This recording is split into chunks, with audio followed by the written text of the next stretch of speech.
हाय फ्रेन्ड्स खुलुमबाय नोंथांमोनखौ आरोबाव आंनि चेनेलाव गोसो गोरबोजों बरायनाय जाबावबाय नोंथांमोन नैथि खेबनि थाखाय आङो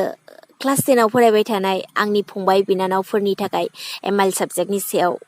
भिडिअ लानानै फैबावबाय आसा खालामो जायफोरा थाखो 10 आव फरायगासिनो दङ आंनि फंबाय बिनानावफोर बिथांमोना आंनि भिडिअखौ नायगोन होननानै आरो एसेब्लाबो सोलोंनो हागोन होननानै अब्ला फैदो नोंथांमोन आङो भिडिअखौ जागायदिनि सेकेन्ड चेप्टाराव दङ आंनि गामि खन्थाइखौ फरायनायनि सिगां जोङो खन्थाइनि गुबै राव एबा गुबै सान्थौखौ जोङो फरायनानै बुजिनानै लाग्रोदिनि जाहाथे जोङो खन्थाइखौ बुजिनायाव गोरलैसिन जायो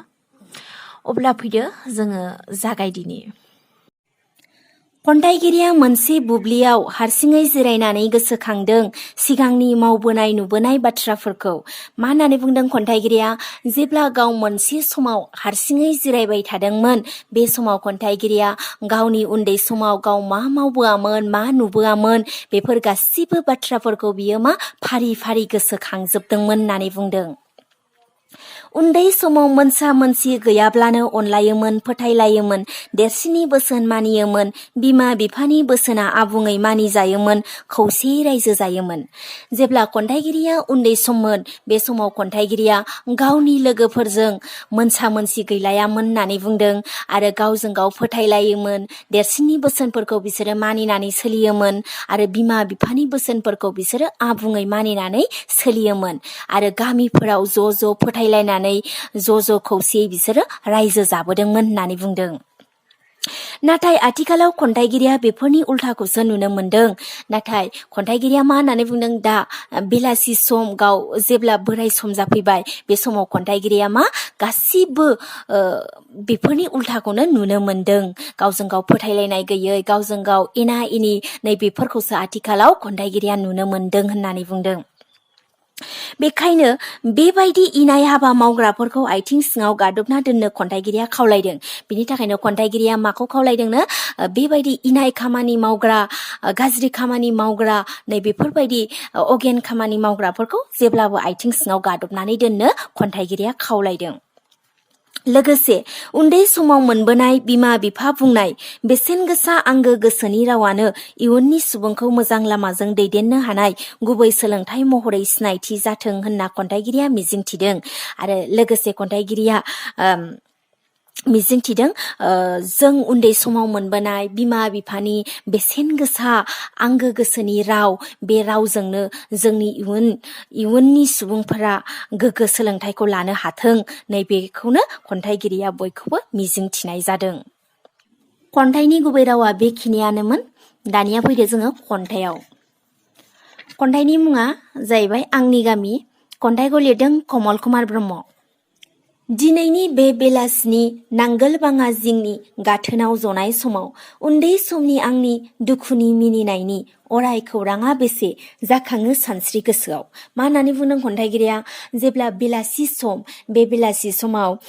नांगोलबाङाया मोनसे दैमानि मुं बे दैमायाव जेब्ला दैमानि गाथोनाव जेब्ला बियो जिरायबाय थादोंमोन बे समाव खन्थाइगिरिया गावनि उन्दै समाव गावनि मोनबोनाय सुखु दुखु रंजानाय मिनिनाय बुंख' हायै बेफोर बाथ्राफोरा गावनि गोसो सानस्रियाव जाखांफैजोबदोंमोन होननानै बुंदों बबानिफुरिया नैबे उन्दै गामिया आंनि बेसे फिसा बुहुमनि नेरसोन बेवहायनो उन्दैनि हाबा रंजा बाजा गेलेनाया जोबबोबाय हालो दैलो साननो हाया बेसेदि गोजोन बबानिफुरिया मा खन्थाइगिरिनि जोनोम गामि आरो बबानिफुरिया बुहुमनिनो मोनसे फिसा नेरसोन बेवहायनो खन्थाइगिरिया उन्दै समाव रंजा बाजा गेलेदोंमोन थाबोदोंमोन आरो खन्थाइगिरिनि उन्दै समनि जिउआ बेबायदिनो हालो दैलोयै बारबोदोंमोन नै बेबायदि गोजोन गोथार थासारिखौ खन्थाइगिरिया मा बुंनानै फोजोबनो हाया होननानै बुंदों बिनि उन्दै बिखायाव जोनोम गिबि फुङाव नुजेनो सोमखोर बुहुमखौ आइ आफा आदा आगै बयखौबो गोबानानै मुलुगनि गोग्गो बिदै मोनजेनो आं अननायखौ खन्थाइगिरिया मा होननानै बुंदों बे भबानिपुरिनि उन्दै बिखायाव जेब्ला गाव जोनोम मोनदों बे जोनोमनि गिबि फुङावनो खन्थाइगिरिया बुहुमनि सोमखोर समायनाखौ नुजेनदोंमोन आरो बिमा बिफा बिदा फंबाय बयजोंबो गोरोबलायनानै अनलायनाय नै बेबायदि अनलायनायनि गोग्गो बिदैखौ जोनोमनि गिबि फुङावनो खन्थाइगिरिया मोनजेनदोंमोन होननानै बुंदों। बिनिनो दुबुलि बिखा बिफां साया दथ'खा गिदिंनाय लोगो लानानै खान्थि आखु मानसिनि हाबा हुखा मुलुगनि जाया जाया मावनाय जेखौबो गेलेबायनाय। बिब्दिनो मा उन्दै समाव खन्थाइगिरिया ज' लोगोफोरजों दुब्लि बारि बारि बेरायथिंबायनाय बिफां साया साया जिरायबायनानै बायदिसिना खेला गेलेबायनाय नै आरो माखासे समाजनि खान्थि आखु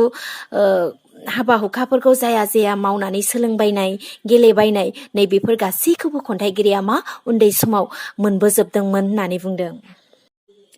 गोसोआव फैजोबो दंनायमायनि जेबो मा मावा उन्दै गोसोजों गोदोनि गासिबो दङ माबा नाथाय गैया गैया मानोबा सिरि सिराय मानो आय' मिन्नाय गैया। खन्थाइगिरिया मा उन्दै समाव जेबायदि खामानि मावबोदोंमोन जेबायदि लोगोफोरजों रंजाबोदोंमोन थाबोदोंमोन नै बेफोर गासिबो खन्थाइगिरिनि गोसोआव दंजोबो। नाथाय आथिखाल मुगायाव बेफोरखौ खन्थाइगिरिया नुनो मोनाखै। गावजों गाव सिरि सिराय गावजों गाव मिनिलायनाय गैयै नै बेफोरखौसो खन्थाइगिरिया नुनो मोनदों। ओंखायनो खन्थाइगिरिया बुंदों माबा नाथाय गैया गैया मानोबा सिरि सिराय मानो आय' मिनिनाय गैया होननानै।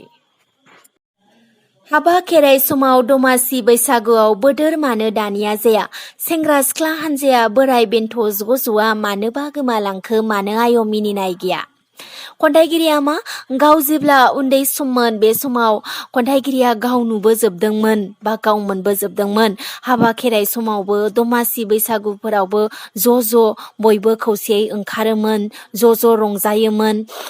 जायोमोन मागिलायोमोन। नाथाय आथिखाल मुगायाव जेब्ला गाव बोराय सम जाफैबाय बे समाव खन्थाइगिरिया बेफोरनि गासिबो उल्थाखौ नुनो मोनदों। दानि जेनाखि सेंग्रा सिख्लाफोर बोराय बेन्थ'फोर बिसोर दानिया मा ज' ओंखारलिया ज' हाबा खेराइ समावबो ओंखारला दमासि बैसागुआवबो रंजाला गावजों गावनो मिनिलायनाय गैला नै बेबायदि गोरोबै थासारिखौ खन्थाइगिरिया मा आथिखालाव नुनो मोनदों। उन्दै समनि लोगोफोरा गावबा गाव गावसै गोसोजों गोसो होज्लायलिया आंगो लोगोखौ नुबोला आलासि दुमसि फैबोला एंगा एरा बयबो गोसोजों सिबिनाय गैलिया। खन्थाइगिरिया मा होनदों दानि जेनाखि उन्दै समनि लोगो जालायनाय बिसोरो मा गावबा गाव गावसै गोसोजों गोसो होज्लायलिया गावजों गावनो फोथायलाया आरो गावनि आंगो लोगोखौ नुब्लाबो सोरबा आलासि दुमसि न'आव आलासि जाफैब्लाबो बिसोरो मा एरा खालामो सैया खालामो आरो मा सिबियोब्लाबो बिसोरो गोसो गोथारै बिसोरो सिबिनाय गैया होननानै बुंदों।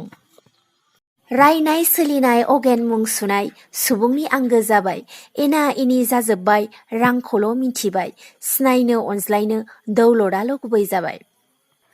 खन्थाइगिरिया मा होननानै बुंदों आथिखालनि सुबुंफोरा गावजों गावनो सैलायलायला गावजों गावनो रायखोमालायनाय सोंखारिलायनाय गावजों गावनो मुं सुलायनाया बारा जाबाय बेफोरसो मा सुबुंनि आंगो जाबाय होननानै बुंदों। आथिखालनि सुबुंफोरा रांनि उनल' खारफासै बिनि थाखायनो गावजों गाव एना एनि जाजोब्बाय गावजों गावनो सिनायलायला अनलायलायनो रोंला रांखौल' सिनायसै दौलतखौल' सिनायसै बिनि थाखायनो बिसोरो गासिबो एना एनि जाजोब्बाय होननानै खन्थाइगिरिया बयखौबो बुंदों। गोदो गामिनि नुनाय गोजोन महरा दिनै मानो आय' बबेयाव गोमाखो अनज्लायनाय सानज्लायनाय खौसे रायजो जानाय दा मानो गैथारलिया बबेयाव गोमोरजोबखो। खन्थाइगिरिया मा गामियाव जेब्ला गाव उन्दै सममोन बे समाव गामियाव जेबायदि अनलायनानै फोथायलायनानै ज' रायजो जाबोदोंमोन नै बेबायदि गोजोन महरा दिनै बबेयाव गोमोरजोबखो दा मानो बेफोरखौ नुनो मोनथारलिया होननानै खन्थाइगिरिया बुंदों। सोदोमस्रि मुखा लानाय सोलोंथाइ मोननानै जादोंबोला जों बेबायदि रोंनायखौ सोलिसुला जानायखौ थांहो आथिं सिङाव नाङा बे रोंनायखौ मा होननानै बुंदों बेवहाय खन्थाइगिरिया जोङो जुदि रोंनायनिल' नाम लानानै जुदि जोङो गियान गैयाब्ला जोङो जुदि गुबुननो सोलोंथाइखौ होफिननो रोङाब्ला जोंनो बेबायदि सोलोंथाइ लानायखौ जोंनो नाङा आरो गावल' रोंनानै गावल' सेल्फिस सोलिसुला जाखोमानायखौ जोङो आथिं सिङाव थाङो होननानै खन्थाइगिरिया खावलायदों।